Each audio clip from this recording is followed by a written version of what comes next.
भारतीय कुश्ती संघ को लेकर विवाद की स्थिति बनी हुई है। भारत सरकार ने कुश्ती संघ को फिलहाल सस्पेंड कर दिया है। हमारे साथ बातचीत के लिए मौजूद है संजय सिंह जी।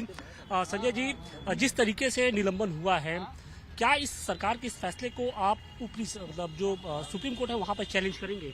हम पहले तो सरकार से बात करेंगे, उसके बाद अगर सरकार मेरी बात नहीं मानती है, क्योंकि मैं अपनी जगह सही हूं, फिर मैं कानूनी सलाह लूंगा। उसके बाद देखा जाएगा किस कोर्ट में जाना है, किस कोर्ट में नहीं जाना। अपने मैं कानूनी सलाह लूंगा, उसके बाद ही कोई डिसीजन लिया जाएगा। इस निलंबन के पीछे की वजह आप क्या मानते हैं? कि क्योंकि जिस तरीके से साक्षी मलिक हो या फिर बजरंग पुनिया हो, जिस तरीके से वो लगातार प्रोटेस्ट कर रहे थे, क्या उनके प्रोटेस्ट के आगे सरकार झुकी है या फिर इस निलंबन की कोई दूसरी वजह भी आपको लगती है? अब ये तो सरकार ही बता पाएगी ना कि उनके आगे झुकी है कि नहीं झुकी है। मैं तो लोकतांत्रिक तरीके से चुनाव जीत करके आया हूँ। 25 स्टेट के डेलीगेट्स, हर स्टेट से 2-2 डेलीगेट्स आए थे चुनाव वोट देने के लिए। 47 वोट मतदान हुआ। 3 नहीं इसलिए हुआ कि हमारे एक वोटर मध्य प्रदेश के वहां के सीएम बन गए और 2 वोटर हमारे विदेश में थे, इसलिए 47 वोट पोल हुआ, जिसमें से 40 वोट मुझे प्राप्त हुआ है।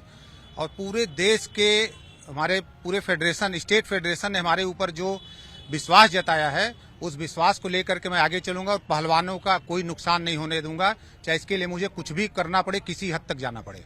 क्या लगता है कि जिस तरीके से ब्रजभूषण शरण सिंह जी ने एक उनका चर्चित बयान था कि दबदबा कायम रहेगा, और उसी बात को आपने भी दोहराया, क्या यही बात सरकार की आंखों में खटक रही है? क्या हमने जो दबदबा का दोहराया वो हमने पहलवानों के दबदबा के लिए दोहराया कि पहलवानों का दबदबा था, पहलवानों का दबदबा रहेगा, पहलवानों का दबदबा है।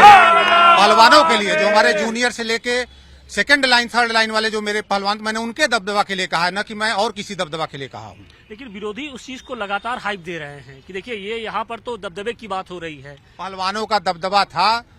पूरा देश जब भी ओलंपिक होता है तो सबकी नजर कुश्ती पे रहती है कि किसी गेम से मेडल आए या ना आए, कुश्ती से मेडल जरूर आएगा। मैं उस दबदबे की बात करता हूँ। अच्छा, एक दूसरा सवाल है कि अंजू बॉबी जॉर्ज जो हैं, उन्होंने सरकार को लेकर एक बयान दिया कि इसके पहले जब ओलंपिक जीतकर जो खिलाड़ी आते थे तो उनका सम्मान नहीं होता था, लेकिन अब जब ओलंपिक जीतकर कोई खिलाड़ी आता है तो प्रधानमंत्री नरेंद्र मोदी खुद उनसे मिलते हैं, उनको भरपूर सम्मान देते हैं। तो इस बयान को आप किस तरीके से देखते हैं? देखिए, हमारे प्रधानमंत्री ने खेलों को बहुत बढ़ावा दिया है, खेलो इंडिया को बढ़ावा है।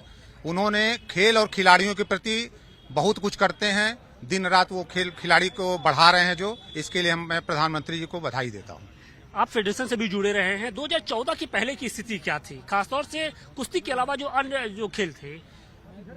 2014 से जब से ओलंपिक, मतलब आप लगातार 3 ओलंपिक देखेंगे, कोई गेम ऐसा नहीं मिलेगा जो लगातार 3 ओलंपिक में मेडल लाया हो सिवाय कुश्ती के। नहीं, सरकार का सम्मान जिस तरीके से खिलाड़ियों के प्रति है 2014 के बाद से वो बदला है।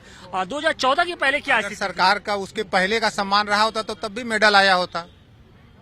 परिस्थितियां भिन्न थी उस समय। बिल्कुल, तो खिलाड़ी बताएंगे कि क्या परिस्थितियां। खिलाड़ी तो बता रहे हैं, आपने क्या अनुभव किया था? हम लोगों ने जब से हम फेडरेशन में आए तब से हमने खिलाड़ियों को बढ़ावा दिया है। सारे खिलाड़ी हम लोगों से खुश हैं। उसी का तो परिणाम है कि सारे स्टेट मिलकर के एक तरफा बहुमत देकर के हमको जिताए हैं। सरकार साथ देती है, सरकार आप लोग का साथ दे रही है। बिल्कुल बिल्कुल बिल्कुल बिल्कुल।